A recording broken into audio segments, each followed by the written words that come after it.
Hey, everybody. Glad that so many people are joining us. And let's see, I see that Amanda's joining us from Mississauga, Ontario, which is awesome. Greg is down in Texas. Don is in New Hampshire. Paul is in Wisconsin. Paul, you're there with Mark. Mark, what's it like in Wisconsin right now? We actually have okay weather for a change here. It's been brutally cold, and we just got some warm weather. I think we were pushing 40 degrees today, which was Wow, that's a pretty nice awesome. change of pace. I'm Well, sure I'll tell Paul you what happens agrees. when it becomes 40 degrees in New Hampshire. I have discovered, at least when it's 40 degrees in January, what happens is that flying squirrels move into my house. Yeah, it's not good. No, I imagine not. What do you, how do you get them out? Well, yeah, that's like a whole, that's probably, that should probably be our next webinar. But the answer is a have a heart trap. And I will say that, it took some doing. And when I went onto a website to learn about flying squirrels, uh, what I discovered was that they generally nest in groups of 15 to 25. And so you can imagine that was pretty concerned about that. But I think I think there were seven, and they're, as far as I can tell, they're out now. So yeah. That sounds like you had your hands full. Well, I would have preferred some Wisconsin, sort of Arctic temperatures, because that way maybe I wouldn't have had the squirrels move into my house for warmth. I don't know. Right. Yeah, our squirrels are a little dormant right now. Yeah. Well, I also learned that flying squirrels don't hibernate, or even get, I don't even remember what the word is for, like, the sort of lethargy that they feel. Not, maybe it's not torpor. I don't remember. Fortunately, we're not doing a webinar on hibernation. All right, let's see who else has joined us. This is really cool. Katie's joined us from Maine. Chandra's in Evanston, Illinois. What's up, Chandra? Megan's in Long Island. Kate's in upstate New York. Kate from upstate New York, are you anywhere near Elmira? Let me know. Chat it in. Julie is from calling from New Jersey, the great state of New Jersey, where my grandparents were from. That's fantastic. Actually, I spent a good amount of time in Verona, Julia. So this is awesome. We have people all the way from, golly, Texas. We need some West Coast people to, oh, there we go, Lindsay, San Diego, right when I said. and then Mark is replying to Paul, go Pack. All right, so Lindsay from San Diego, welcome. It's warmer in San Diego than it is in either New Hampshire or Wisconsin. I'm cracking up. Chandra from Hawkins, oh, that's fantastic. Chandra Walks, that's great. It's awesome that you're tuning in. Mark, are any of your friends attending this webinar? I just want to know, like, I just want to establish who has the bigger fan base here, because so far, I don't see any of your friends. You know what? I don't know. I don't have a lot of friends. Well, that could be because there aren't a lot of people in Wisconsin. I don't know. Okay, Yeah, no, that was a just real me hard and Paul. The guy from New Hampshire should not be making fun of either, sparse population or cold. So Saratoga Springs, but camp is in Keysville. All right, awesome. Kate, I'm glad that you are joining us. Oh, I was just in Saratoga Springs, Kate. That's fantastic. Isn't there a big racetrack in Saratoga Springs? I feel like that's a big. Yeah, the horse race track. Yeah. Okay. Yeah. All right, fantastic. Yeah, about a month and a half ago, I flew into New York. I went to the Baseball Hall of Fame, and then made the trek over to Saratoga Springs. It was beautiful. That's awesome. Well, we have a couple more people joining us now. We've got Lisa from Houston, Brooke from nearby Plymouth, New Hampshire. What's up, Brooke? Greg Golf, shout out. Camp Champions crew loves Chris Thurber. That's so great. So we're going to get started in just a second, but look, it's really cool that so many people have joined in. And don't worry if you're using a different browser that is not allowing you to add chat for some reason. Don't sweat it. I bet your questions are going to get answered. There will be a recording, and I'm also going to put up my email address at the end of the webinar. So if your question doesn't get answered, please don't hesitate. email me because I love to talk about this stuff. Mark and I are huge fans of summer camp as a way to accelerate positive youth development.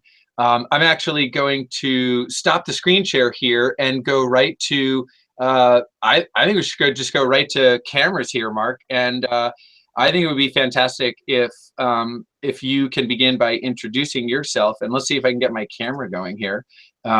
We can cancel the screen share. I think I got to unmute my camera. Go ahead and tell us about yourself, Mark. All right. Well, hi, everybody. Thanks for joining us tonight. I think this is one of the larger crowds that Chris and I have had for a webinar. I'm the Vice President of Everything Summer Camp, and we are a one-stop shop for everything camp. If it's on your camp packing list, we have it. So that means trunks and duffel bags and water bottles and clothing name labels, sleeping bags, insect repellent, you name it. We're very excited. We're getting prepared here for the 2017 camp season. Over the next couple of months, we're going to be adding a lot of new fun stuff to our website. One of the things that we're real excited about was we finally, after several years, were able to bring in Under Armour. So we're going to have probably 30 to 40 pieces of Under Armour apparel, along with a lot of other fun functional things that'll be hitting our website here in the next couple months. So be sure to check that out. Chris, maybe you want to tell us a little bit about your company, Expert Online Training. Yeah, cool. All right. So I've got some sort of camera issue here, but it's okay. I'm just going to say that Expert Online Training is a collaborative venture, and we are right now the world leader in online education for staff training. And so no director has time to prepare their staff by presenting content only during the on-site training. Expert Online Training is the preseason complement to every camp's on-site training, and we're proud to have 24 faculty and 105 video training modules now. So if you want to learn more about how to turbocharge your staff training by providing some preseason e-learning, visit expertonlinetraining.com.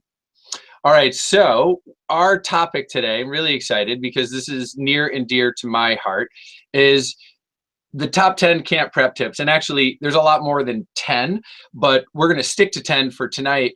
And what's awesome about this is we work so hard as parents to show our kids a good time and provide them a strong education and upbringing. Camp directors work 9 months out of the year to prepare for the 3 months of the summer, whether it's a day camp or an overnight camp, to prepare this amazing, awesome experience. And if something like homesickness or social strife or infrequent contact with home gets in the way, then all of that hard work from parents and camp directors is, for naught. We want kids to maximize the benefit of the camp experience, and that's what this webinar is all about. So I want to begin by saying, the thing that everybody remembers most about their camp experience is, of course, the friends they make, the social connections. And that's not a surprise. The relationships that we form, the bonds that we make, typically people will talk about their camp friends being friends for life.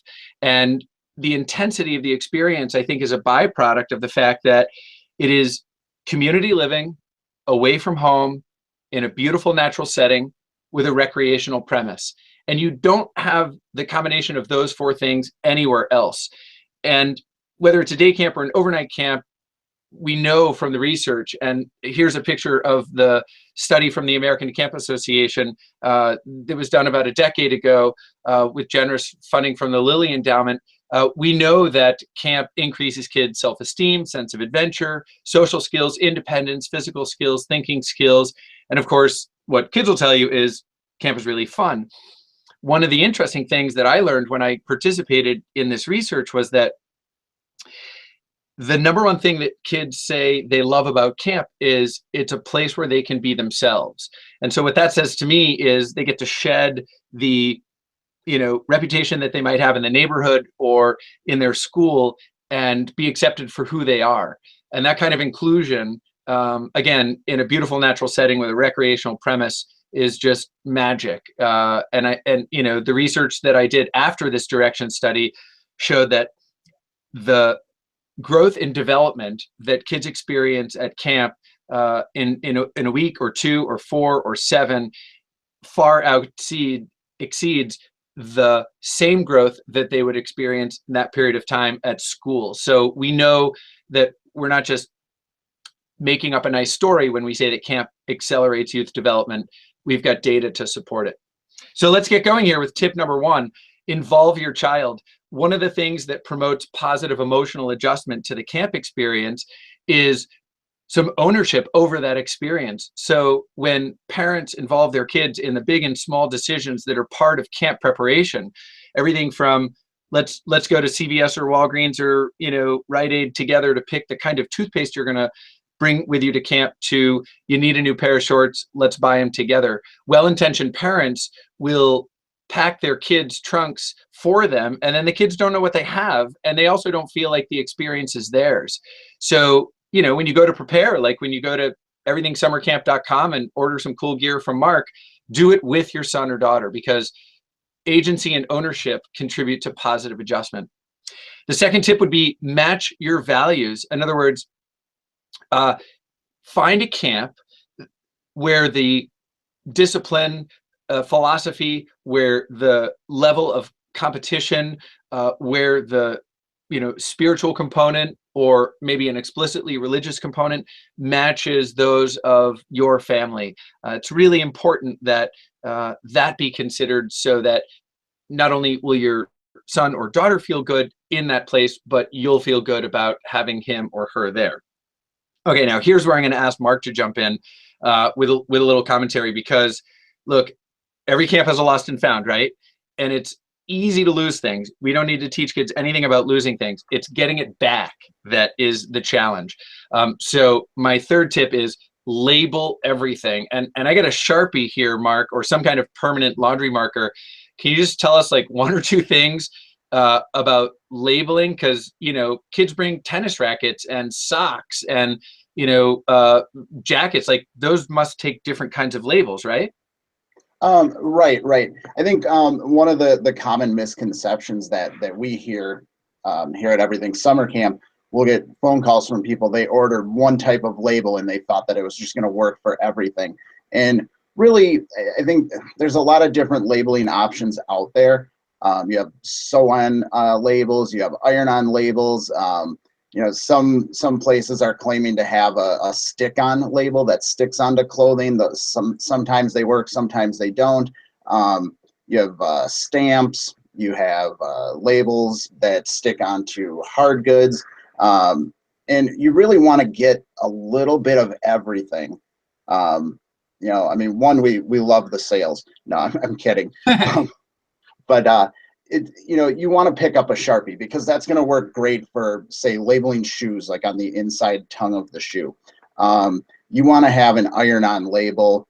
You know, clothing stamps are great because you can get through things quickly, but they don't necessarily work on darker colored clothes. So a collection of a little bit of everything is probably what's best when it comes to labeling things for camp. All right, that's really cool. Okay, so when we'll go back to the slides here, and you know, appreciate your insights about that. I assume that you guys offer some kind of combination of like, hey, this is like you're gonna get 10 of these labels and 10 of those labels, or this or that, so that people can actually do the combo that you're talking about. We actually don't offer a combo, because when we did at one point, and a lot of people said, well, I have these from last year, so I don't want to pay for those this year. So we okay, offer so everything. Customize it in their shopping cart. Right. Yeah, it's all a la carte, and people can just come and pick up exactly what they need to get, you know, through the next camp season. All right, that's awesome. So I'm going to revise this slide next time to label everything, and then like 3B will be with all different kinds of labels. All right, tip number 4 is going to be complete the health form. Now, every camp, just like every school, has a health form, and what's so important is that you complete that form honestly. In other words, share the information that you've learned about your son or daughter in 8 or 10 or 12 years of being their primary caregiver. And, you know, if there's interesting or complex medical information, whether that's physical or psychological, include that, because it puts the camp staff in a much better position to support your son or daughter's development.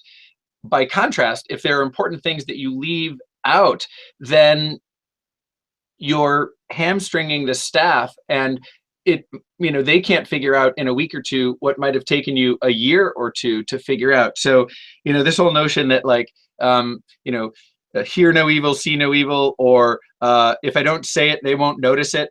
Probably not true. If there's something unique or special about your son or daughter, we really want to know. And what you should expect from every camp is that they explain on their health form how the information will be used, because health information is to be treated sensitively.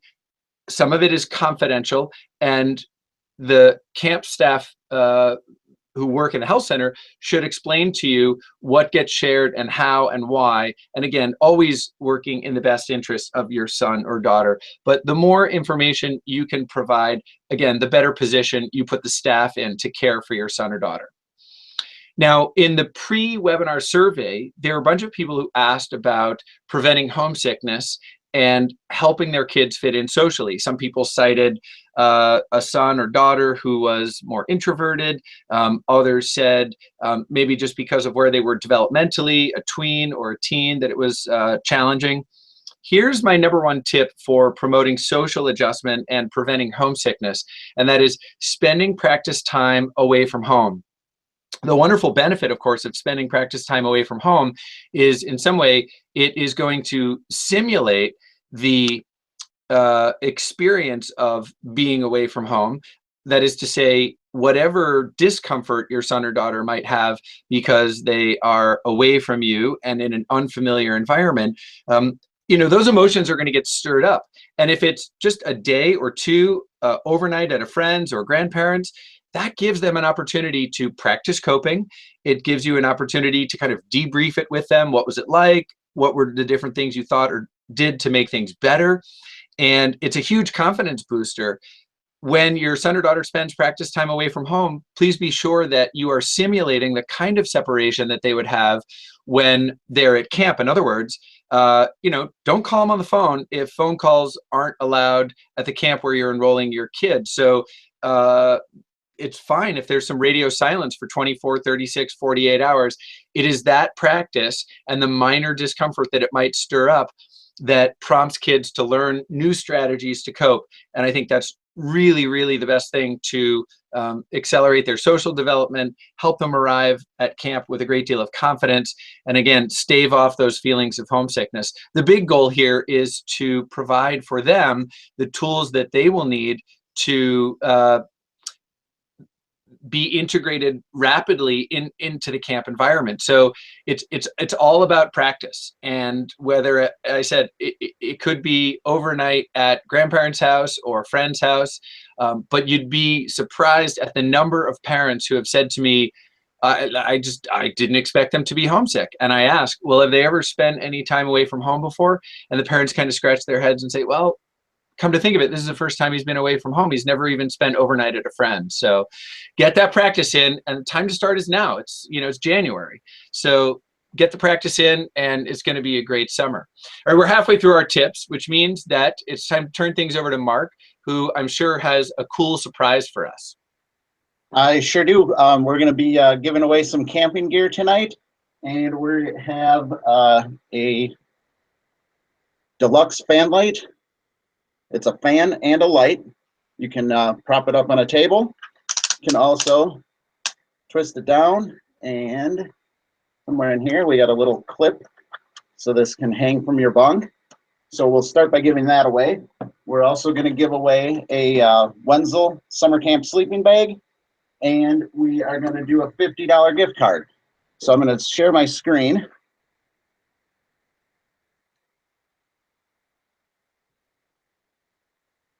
All right, it doesn't look like we're seeing my screen. Yeah, no, it looks like I get to be on camera, but while you set up the screen share, let me try this one more time. Here we go. Awesome. All right, so I have a list of everybody's name here, and we're going to shuffle this list up real quick. And then we're going to draw a name. And the first name we draw is going to be for the Deluxe Fan Light. The winner of the Deluxe Fan Light is Amy. Amy with a plus sign at the end of her name. Congratulations, Amy. And our next one is going to be the sleeping bag. And it looks like Amy L. Griffin is the winner of our Wenzel sleeping bag. And now we will do the $50 gift card.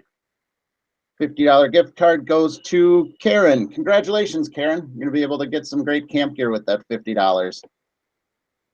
And if everybody stays tuned, we have a few more things to give away after Chris finishes. Awesome, guys. All right, that's great. So thank you, Mark. And you know, if I feel like if your first name was Amy, you had like a 66% chance of winning one of those cool things. I would really like one of those fans that points straight down. That looks really cool. All right, so we've given away a cool fan light combo, a sleeping bag, a $50 gift card, and now we're going to get to tip number 6. And along the way, of course, here, I'm going to do the best I can to answer the questions that people posed in their pre-webinar surveys. But okay, so we talked about the importance of practice time away from home. And now let's go over to here. Discuss homesickness. And this is where everybody says, really, you know, I don't think I should use the H word, because if I talk with my son or daughter about like, when you spent overnight at a friend's house, or when you were at grandma and grandpa's, or wherever you were, you know, for that practice time away from home, was there anything about home that you missed? Aren't I gonna make it happen? Aren't I gonna induce homesickness by asking, you know, the question? You know, and that actually is a very good question to ask. In fact, when I did my dissertation research way back in at UCLA, that was what my dissertation committee asked me. They said, well, you know, you got this study planned where you're going to be surveying kids about their adjustment at camp, and you're going to be asking them, how happy have they been? How peaceful have they been? You know, and then you're going to ask them, are they feeling nervous? Are they feeling homesick? And we're worried that by asking them the question, you're going to cause it to happen. So some kids got a questionnaire every day for 28 days. Some kids got it every day for 14 days, and some kids got it only once a week. And absolutely no difference in the intensity of their homesickness, from which I conclude, in addition to my 36 years of camp experience, that talking about this very normal phenomenon of missing the things we love does not induce us to miss them. You can't make a person have a feeling by mentioning the feeling. I mean, my job as a clinical psychologist would be really easy if that were the case. A depressed person would just walk into my office and I'd ask them if they were happy, and they would say, oh my gosh, I am, and leave. It doesn't work that way. So it's important that after the practice separation, you debrief things with your kids and go ahead and pose the question, you know, preface it by saying, everybody misses something about home when they're away. Was there anything that you missed? And don't be surprised, by the way, moms and dads, if it's not you, but their pillow or their posters or their room or screen time or their sibling or their pet. Different kids miss different things. Everything from home cooking to, you know, 8-year-old kids will say they miss, you know, their boyfriend or girlfriend. And it's, you know, that's usually a story, but it's fine. It opens up the conversation, and that's what's important. Those of you who want to learn even more about this, here's what I recommend. Some guy I know named Dr. John Malinowski co-authored a book called The Summer Camp Handbook. And the other author is, oh, look at that. The other author is Chris Thurber. Hey, look, the Summer Camp Handbook represents virtually all the tips that I have about preparing for this amazing experience. And if you stick around for another 10 minutes, Mark is going to give away some free copies of this book. So stay tuned. Plus, don't you want to, you know what tips 7, 8, 9, and 10 are? So here we go. Back to the slides. And for tip number 7, there we go. Oh, this is what I was going to say. If you don't discuss homesickness, you know, it will happen. So go ahead and have at it. It's something everybody feels. Even grown-ups, when they're on business trips or away from home, everybody misses something about home when they're away. Another really cool thing that you can get from everythingsummercamps.com is a homesickness prevention DVD. And this is a 25-minute DVD. It lowers the intensity of first-year campers' homesickness by half. So $10 for no homesickness, I think it's worth the investment. And again, you can get that on everythingsummercamps.com. And it's really fun to watch together as a family. There's even an audio CD that parents can listen to in the car on their way home from camp with some reassuring advice for them from other parents. All right, tip number 7, use a wall calendar. Why use a wall calendar? Not your phone, not something electronic, but actually a piece of paper. Here's an example from a free webpage called Calendarpedia. They don't sponsor this webinar, it's free, but hey, we want you to draw one, make one, print one, but put it on the wall, because you need to take this abstract concept of time and make it very concrete. That's what promotes good adjustment. Don't spring it on your kids the day before that, hey, tomorrow is camp. It's something that you should be looking at together. I've pictured July, but you should have, May, June, July, August.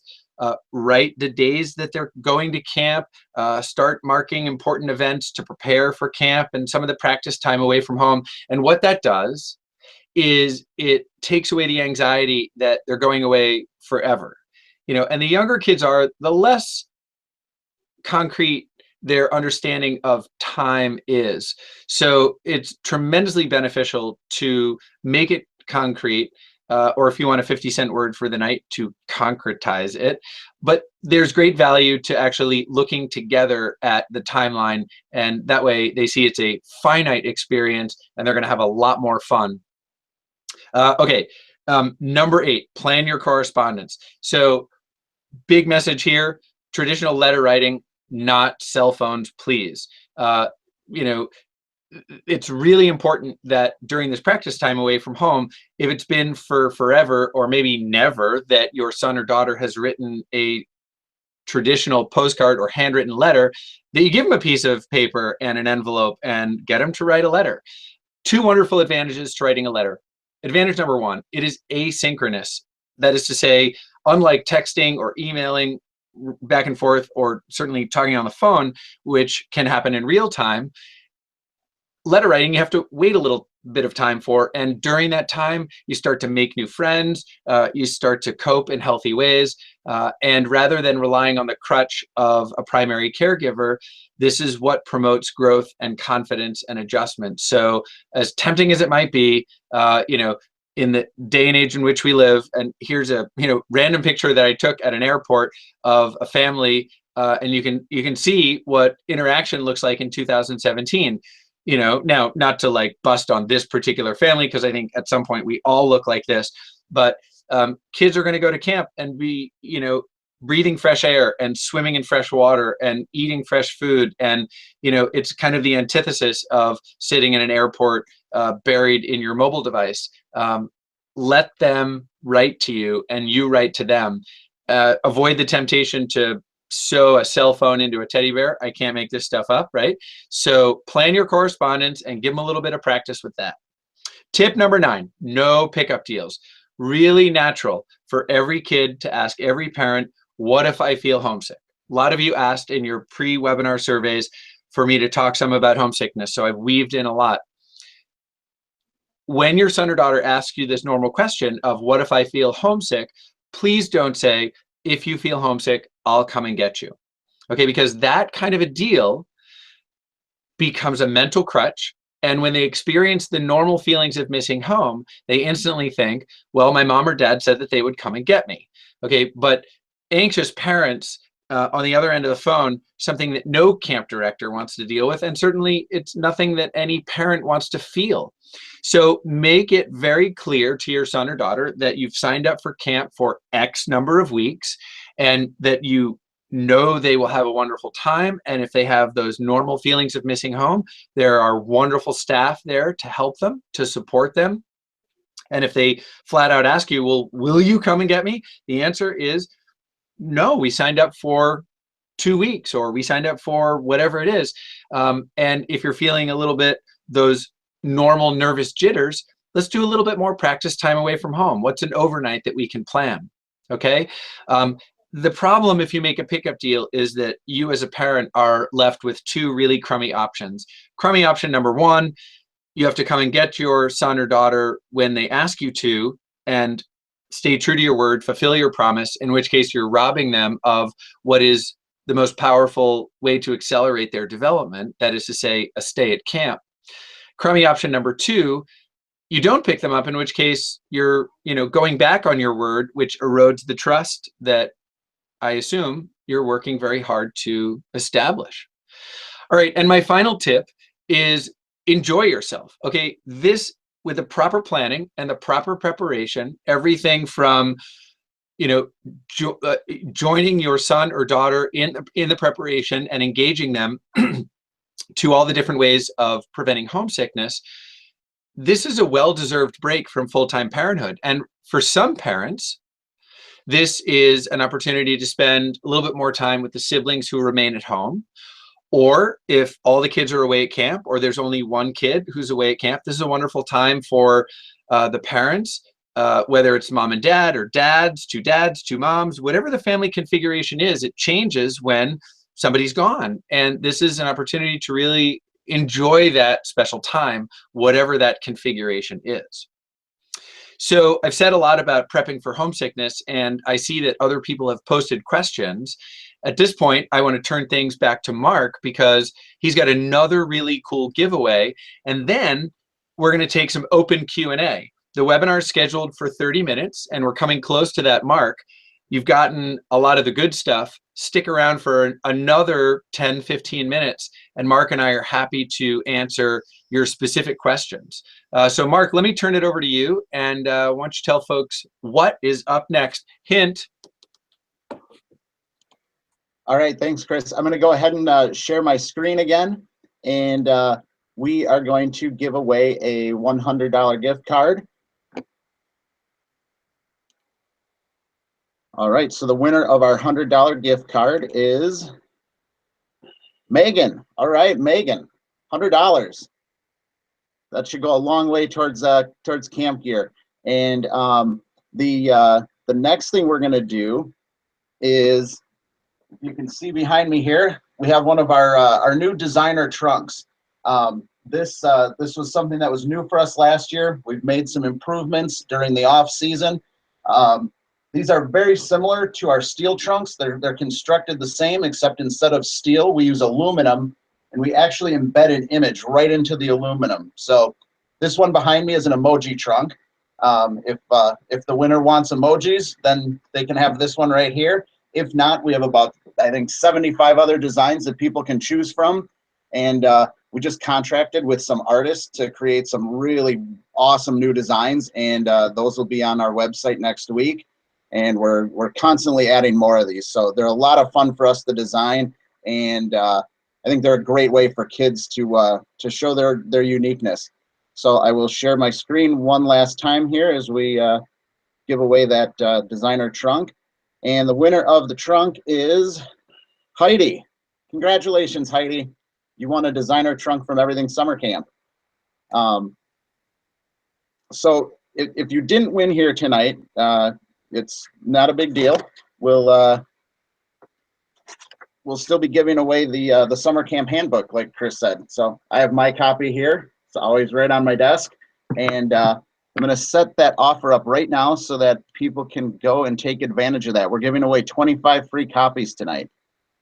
Awesome. Okay, that's cool. And while you set that up, and people will be able to see that on the side of their screen, I think adjacent to the chat window, I want to answer some of the questions that people submitted in their pre-webinar survey.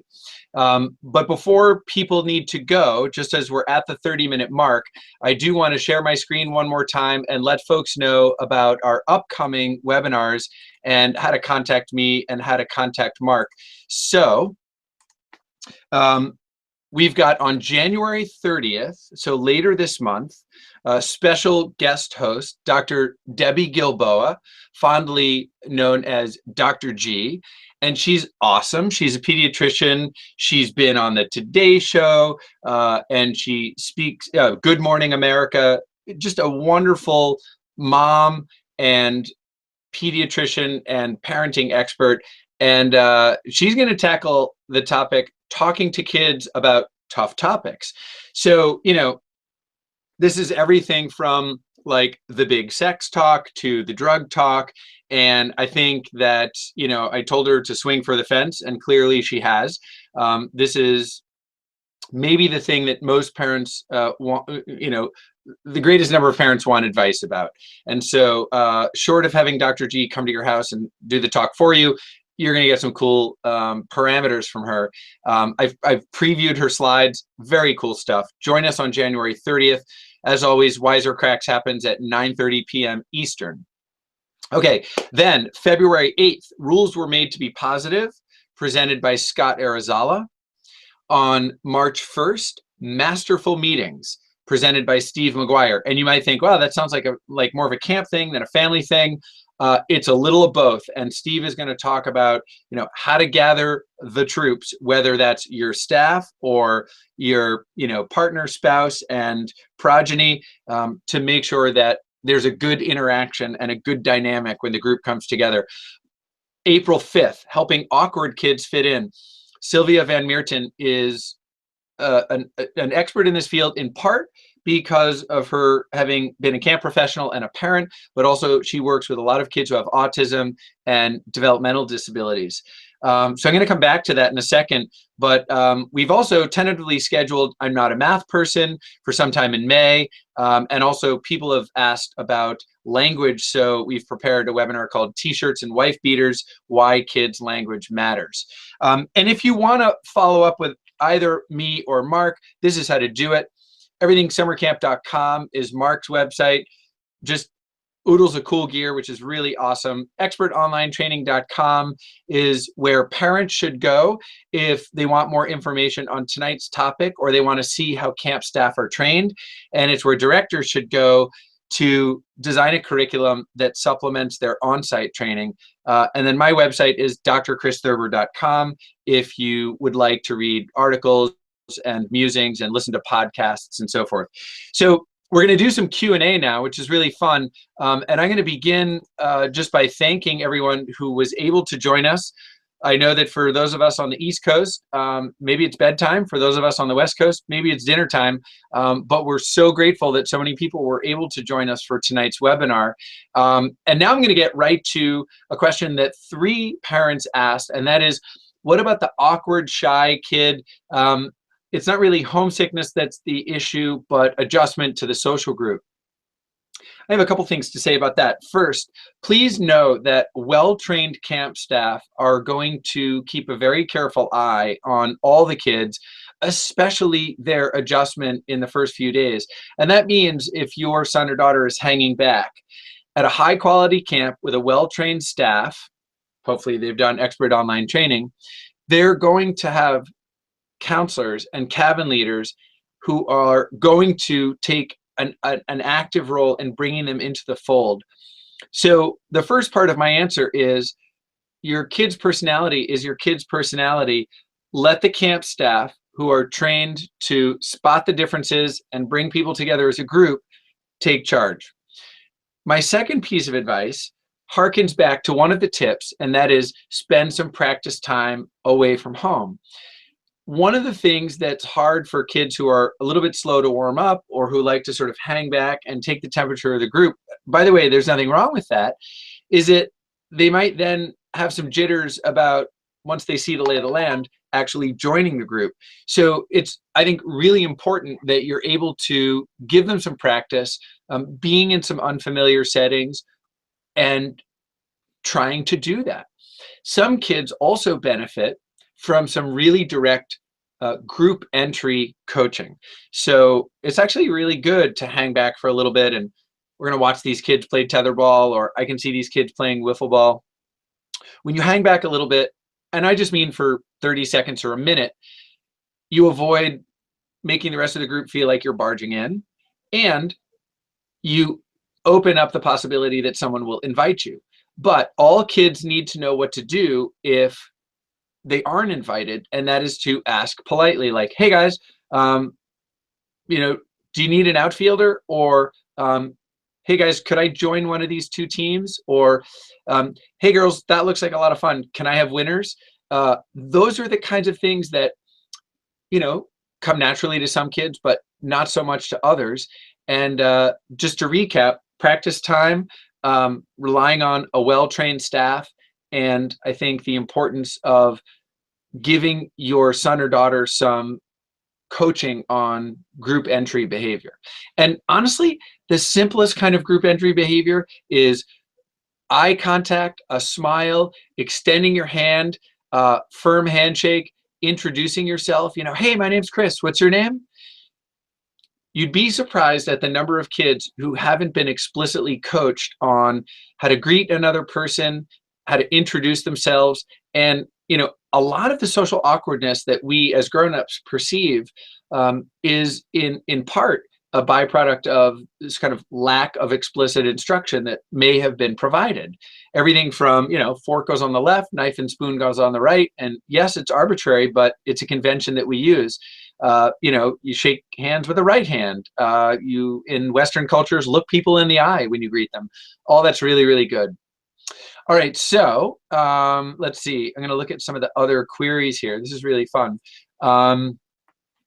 How to encourage independence and confidence while navigating the social challenges of being a tween girl at camp? You know, one of the things that makes this a really cool question is the distinction between like independence and interdependence. And I'm always telling parents, the fact that your son or daughter becomes more self-reliant because they have been folding their own clothes and making their own bed and setting their own table and cleaning up their own messes for, you know, a couple of weeks at camp doesn't mean that they've grown apart from you. In fact, we all know the expression absence makes the heart grow fonder. And it doesn't mean that they have become some sort of island, right?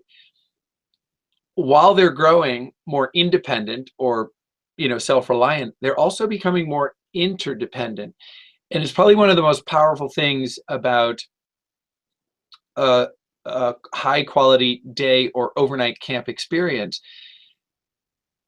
The normal kinds of conflicts that will come up about sharing things or about choice of activities will be challenging for kids, and they will be forced to engage in some really good conversations, of course, with the coaching and supervision of the staff who are around them. But they will become more interdependent. They will come to recognize how when the group works well together, they can achieve great things. But people can achieve wonderful things as individuals, but when you take some of the day-to-day at camp, whether it's cleaning up or you know, preparing a skit, it takes a lot of cooperation. And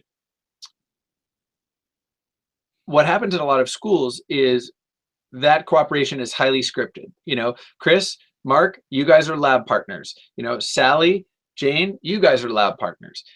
Well, okay, you know, that's all right, but the kids aren't working it out for themselves. What if you say, it's 12 o'clock, it's time for general swim, everybody needs to have a buddy. Okay, now, some kids are going to feel a little uncomfortable. Some kids are going to reach to the person right next to them. Some kids are going to be, you know, searching for who will I go to swim with? And again, a well-trained staff are going to spot any kids who might be needing a little bit of shepherding one direction or the other. But all parents should understand that gently pushing kids out of their comfort zone into some kind of a social challenge bears wonderful fruit very quickly. Kids become confident, they develop social skills. You know, the research is very clear. And the fact that their parents aren't there for them to turn around and ask, you know, what do I do now? Or can you help me? Is actually a wonderful, you know, boon to their development. It's explicitly why camps were designed to not be like in the backyard. They're somewhere else, away from, you know, mom and dad. And that's by design. And you're gonna really, if it's the first summer that you've sent your son or daughter to camp, see the benefits as soon as you pick them up. All right, I think I've answered most of these questions. Let's see. Okay, so here's an interesting one. My daughter loves camp, but at times feels like no one likes her, or she's getting picked on, even if that's not true. How can she stay positive and make new friends without feeling this way? Well, I guess I'd have to know a little bit more about your daughter, but I'm guessing that if she's feeling like people are picking on her, two things are going on, and your question says, she's not really being picked on, even if it's not the case. Well, every kid gets picked on a little bit. So some of what she's feeling might have a basis in reality. More than likely what's happening is that she has a kind of negative mindset or is engaging in a kind of cognitive distortion. One or two kids might have picked on her.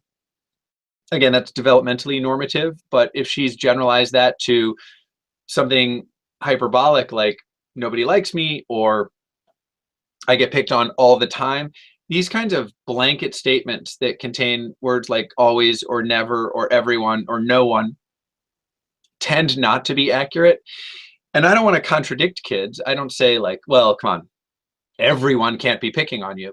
But what I do say is, something empathic, like, you're really feeling dumped on, or feels to you like kids aren't treating you well. That's the conversation that moms and dads can have with their kids prior to going to camp. But then quickly turn to when you do feel connections with people, when you do feel close to someone, when you feel like you're getting along, when other kids are nice to you, what's going on, right? And get your son or daughter, in this case daughter, to make a distinction between, the times when she's socially comfortable and things seem to be going well, and the times when it's uncomfortable, and see if she can articulate the characteristics of those smooth, happy, joyful social times, and then follow up with, how do you get more of that? Like, what's going on? And don't let her get away with it's the other kid's fault. They may have some role to play if they actually are picking on her, but there may be something that she can do, whether it's her mindset or the way that she's behaving, that will help other kids be drawn to her and help her make, even better connections. So I hope that that's helpful. And let's see. Oh, here's a great one. How to help campers who are prone to worrying. So this is different than sort of garden variety homesickness, but worrying is typically the byproduct of like unanswered questions. Will I get picked for the team? Will I make friends? Which is the number one concern that every kid has as they roll onto the camp property. But whenever those questions can be answered, we diminish the level of worry. So as a mom or dad, I would start this process now. And if you do sense a little worry, figure out what is the question behind that. So like, I'm worried about laundry, or I'm worried about, nighttime. Well, okay, let's dig a little deeper. What is it about laundry that worries you? Because, it's not like you're afraid of clothes or something. What is about laundry? Well, what if I have an accident and I have to use, 2 pairs of underwear in a day? What if I run out of underwear before laundry day? What am I going to do? So again, dig a little deeper and find out what the question is that's generating the worry, and talk to your son or daughter about that. And if you don't have the answer, go onto the camp's website, call the camp director, look at the literature that they send. There's a sort of a running joke among camp directors that, all the stuff that they send to families gets recycled immediately, that like no one ever reads it. It's essential, if you want to maximize the benefit of this experience for your son or daughter, that you read the material that the camp sends you, that you check out the important parts of the website. You're going to get most of your questions answered, but some of them will still go unanswered. And kids worry about all kinds of things. What if I have to change in front of someone else? Or they said we shower, every day or twice a week. Am I gonna have to shower in front of other kids? Ask, call the camp director, write down a list of questions, and then query the camp. The more questions that are answered, the more comfortable your son or daughter will be, going to camp. All right, let's see. Gonna keep going with a little more Q&A here. My son seemed to have a lot of fun by day last year, but when the nights came around, That's where he had his problems. Any suggestions? Yeah, that's great because you've narrowed down, sort of when during the day is the biggest challenge. And the thing to do is, again, you're involving your child in all the big and small decisions. What would he or she like to do in the evening? Is it quietly read by flashlight? Is it, write a letter? One of the things about coping with, say, loneliness or homesickness or worry is that it's idiosyncratic. In other words, what works for Mark doesn't work for me, or what works for, one of my sons doesn't work for the other son. So there is no sort of blanket recipe that will solve everybody's problems. But what you can do is give kids some options and choices and find out what's permitted at the camp. Maybe they have a very strict, lights out rule and they don't let kids read by flashlight, in which case we're gonna have to be flexible and, do something else. But you're gonna find at most, high quality camps, they've encountered all of this before. They're prepared to offer kids some options. And that's where, practice time away from home is gonna really help. But anticipating that a particular time of the day, whether it's downtime, for rest hour or in the evening or something, is for whatever reason harder, means that you can begin planning now. What could your son or daughter think or do to help make things better? And I'm a big fan. I'm guessing that we're talking about resident camp here. If it's really like evening time. I'm a huge fan of reading to kids out loud. And, when I was 15, 16-year-old camper, even at that age, loved it when my cabin leader would read out loud to us, because it was like funny, or, we would all be enjoying the story. He would read like Ian Fleming, like the actual like James Bond books. We read, what else did he read out loud? One summer, Zen and the Art of Motorcycle Maintenance. I mean, like, whether it's philosophical or, action and adventure, there's something really awesome and distracting about being read to out loud. And so, like, if you want to, make sure that you're encouraging the staff at your son or daughter's camp to do that. And like, one of the coolest things you can do as a parent is donate books to the camp. Almost every camp, again, day or resident camp, has a library of donated books that periodically get like taken and recycled, and that's all good. There are probably books that your son or daughter doesn't read anymore. You could bring them to the local public library, or my suggestion, bring them to camp, because if it's a great read aloud book, that's gonna make for an easy bedtime for a lot of kids.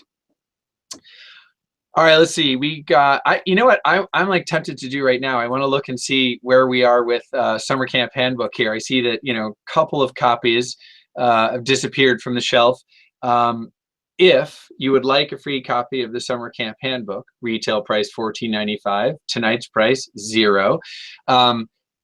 All you need to do is click on that offer that says free to 25 lucky listeners. Okay, now I see that 3 people have taken advantage of that. That's good. 4 now. Click on that. It's full of a lot of really good tips. John and I worked hard to revise the book last year. Mark's brother, John Sigloff, did the illustrations. Absolutely beautiful. And there's even a chapter in there for kids. So I encourage you to check it out. It's really good resource. And we got time for another question here. Let's see. Dealing with parent anxiety about overnight camp. That's easy. A bottle of wine. No, just kidding. The best way to deal with parental anxiety, I'm actually going to say 2 things about this. First, try not to share that anxiety with your son or daughter. Share it with another grown-up. So that could be a colleague at work, that could be your partner or spouse. But if you transmit some of your own anxiety or publicize your own anxiety, you will create anxiety in your child. So parents who say, well-intentioned, loving parents who say things like, I think you're gonna have a great time at camp. I remember when I was at camp, and the dining hall food, wow, it was really sketchy. They had this thing they called mystery meat, and no one really knew what it was. But anyway, I hope the food is better at your camp. Like, you're planning an idea in the kid's head about the possibility that, they're going to be hungry, or it's not going to be a good experience. If you have a question about the dining hall food and whether they serve vegetarian options or stuff that's gluten-free or whatever it might be, look at the literature that the campus send you. Go onto their website, call the director, but get that question answered if it's stirring things up for you. Don't express that anxiety out loud, because what you want to be able to do is express a uniformly positive message of confidence and optimism. It's going to be fun. Who knows what cool things you'll try this summer? It's going to be great. And as I said earlier, when you get the question about, what if I feel homesick? The best answer is, of course, there'll be some things you miss about home. Miss something about home, that means there are things about home that you love, and that's wonderful. And we're going to be so excited to pick you up at the end of 4 weeks, or whatever it is. It's just going to be like fantastic. It's going to be the best summer ever. And as we've planned, you'll write to me, I'll write to you. We've got some cool stationery. Takes a couple days for letters to go back and forth, but that's cool. We can write every day. That's what you want to be saying. I think when the anxiety is caused by something else, like you didn't have a good camp experience, once again, don't share that with your son or daughter. Share it with another grown-up when your kid's not around.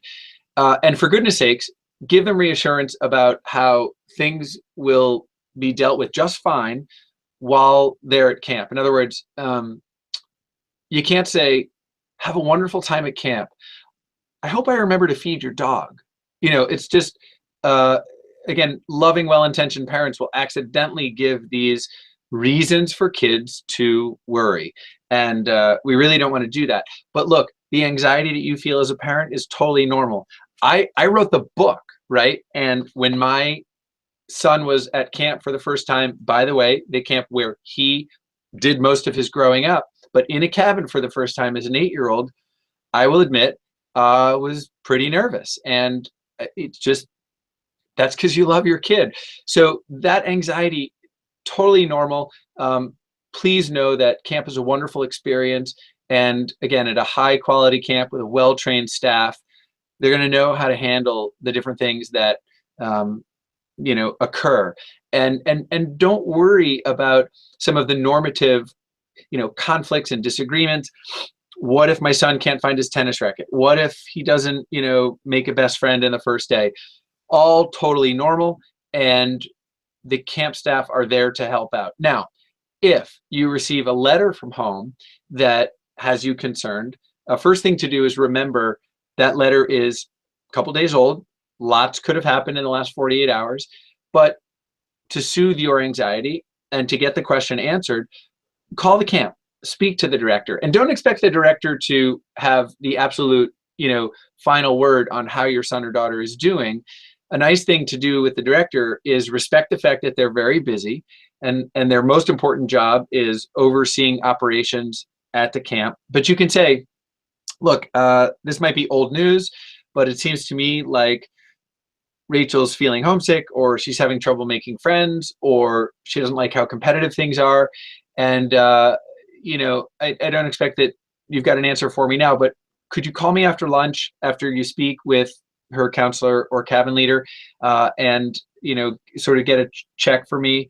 And I would just, appreciate the call back. That's a wonderful way to give the camp director a little time. He or she will sort of investigate what's going on, gather some information, share it with you. Sometimes camps will find out through those letters that parents are conveying that there's an issue. Kids can sometimes do a really good job hiding their feelings, or, not drawing to the counselor's attention, what's not going well. And believe me, for the most part, kids love camp and it's not replete with problems, but it's very helpful if you share what your son or daughter has shared with you. And again, if the camp is staffed with a highly trained group of mostly college age young men and women, they're really going to embrace the opportunity to help, shepherd your son or daughter through what might be a little bit of a challenging time. So we've reached the end of our Q&A session, and if I didn't get to your question, I apologize, and I encourage you to write to me via email. It's just chris@drchristhurber.com. And I'll let Mark say a few closing things, but what I want to say is how pleased I am that so many of you are so invested in this wonderful experience of camp for your child, that you took some time out of your incredibly busy day to learn some things about good preparation. I said at the beginning how hard parents work, how hard directors work. We all want this summer experience to be transformative for young people. And the good news is, with great preparation, it can be transformative. You do have a couple of minutes if you would still like to purchase for $0 a copy of the Summer Camp Handbook. Be sure you click on the link and enjoy your copy. I hope it's helpful. We'll turn things over to Mark before closing out the webinar. Mr. Sigloff. Well, thanks, Chris. Great questions, everybody, and thanks for joining us tonight. Chris, if we have a problem with our counter on the Summer Camp Handbooks, it says we've given away 6 units. We actually gave away 26 units. And wow, that makes me feel pretty good. Yeah, that's awesome. And that's great. We say 25 lucky winners. If we have to ship out a few extra free copies, no problem there. So, like Chris said, you got a couple more minutes. Get in there, get your free copy. We'll take care of everybody. Once again, I'd like to thank everybody for joining us. I hope everybody feels like they're walking away with some really good tips that they can use for summer camp prep. And I hope you all join us for our next webinar. Thanks, Mark. All right, so remember, you can join us on January 30th. Dr. Debbie Gilboa, Dr. G, is going to share with us her best tips for having those tough conversations with kids. WISER Cracks is a production of Expert Online Training and Everything Summer Camp. It is brought to you by 2 companies who care dearly about the well-being of your son or daughter, who want to promote their development by partnering with camp directors to provide the best possible experience for them. So you can learn more about us on our websites, expertonlinetraining.com, everythingsummercamp.com. And on behalf of Mark Sigloff, I'm Chris Thurber. Thank you so much for joining us. We look forward to seeing you later this month. Take care.